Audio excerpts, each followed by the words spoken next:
जिंदगी की खुशियों पे तुम्हारा भी हक है। मैं अपनी बेटी की खुशियां छीनते हुए देखकर आराम से नहीं बैठ सकता। आप ऐसा कुछ नहीं करेंगे डैड। मैं इतनी सेल्फिश नहीं कि अपनी खुशियों के लिए किसी और को तबाह कर।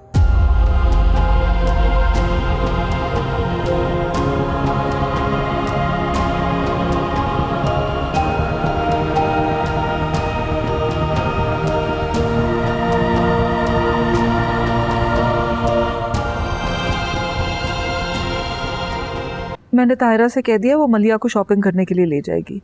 बाद में फिर उसका शौहर आ जाएगा तो वो मसरूफ़ हो जाएगी। सफिया, मुझे तो नहीं लगता कि कोई ज़रूरत है मलिया को साथ जाने की। आपको तो पता है शुरू से वो फ़ैन है आपकी चॉइस की।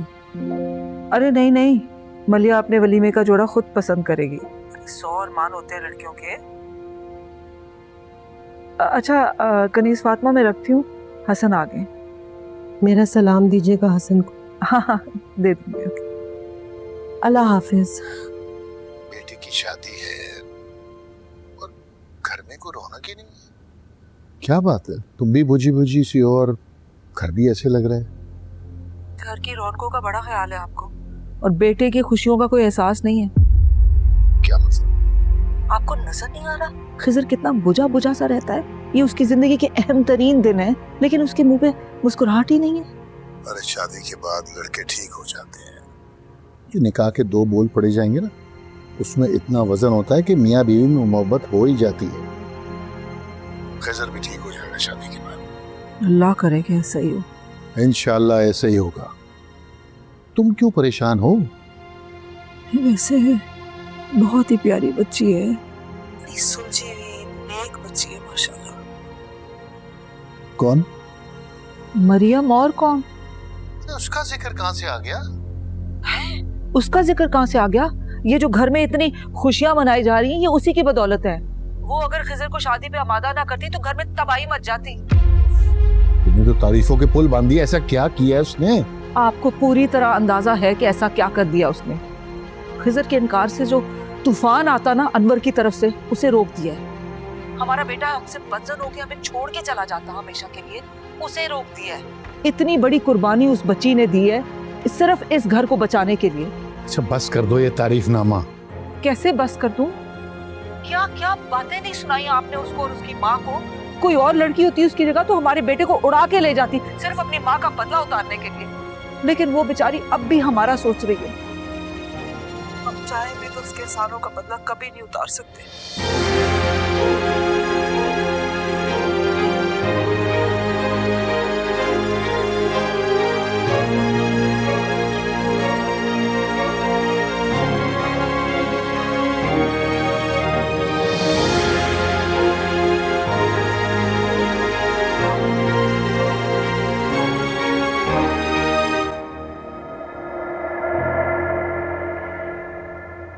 मरियम बेटा रुको।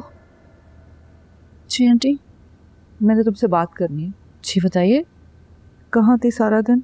कमरे से नहीं निकली? आंटी वो ऑफिस से काम काफ़ी पाइल अप हो गया था तो वो कर रही थी। आपको कुछ काम था मुझसे? हाँ। जी बताइए। तुम्हारा शुक्रिया अदा करना था। शुक्रिया? हाँ शुक्रिया। रंजिशों और अदावतों के आने वाले तूफान को रोक लिया तुमने बेटा। तुम ऐसा ना करती तो सब कुछ बिखर के रह जाता। आंटी मुझे आपकी इतनी मुश्किल उर्दू समझ नहीं आई।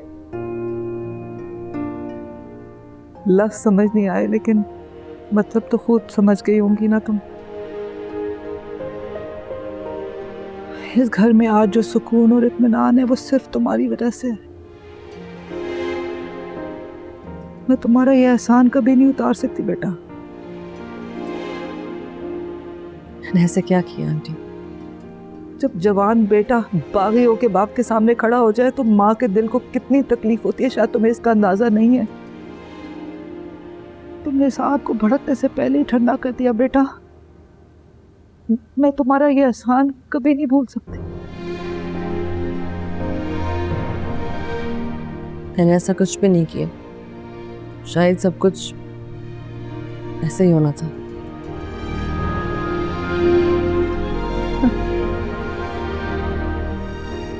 शायद तुम्हारी इन्हीं अच्छाइयों की वजह से खिजर तुम्हारा इतना दीवाना है।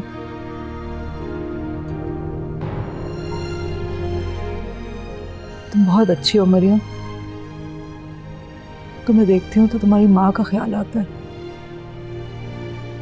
जिसकी बेटी इतनी अच्छी है वो खुद कितनी अच्छी होगी।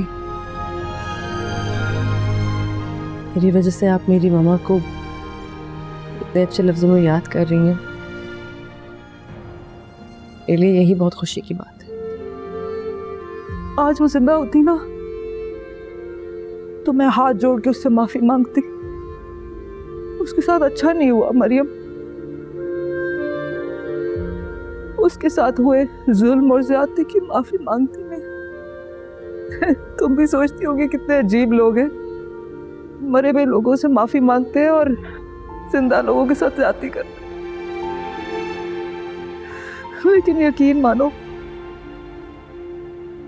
तुम्हारी कुर्बानी का मुझे पूरा एहसास है। मैं अच्छी तरह जानती हूँ तुम कितनी मोहब्बत करती हो उस खिजर से, और ये तुम्हारे लिए कितना मुश्किल है। मैं जान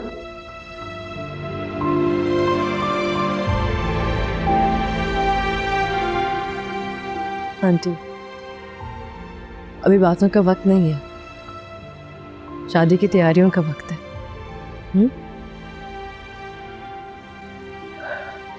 मैं तो तुम्हें शादी तक ठहरने का भी नहीं कह सकती, तुम्हारे ज़ब्त का इतना इम्तिहान नहीं ले सकती मैं। तुमने मेरे घर को उजड़ने से बचा लिया, मैं तुम्हारा एहसान कभी नहीं उतार सकती। खुश रहो।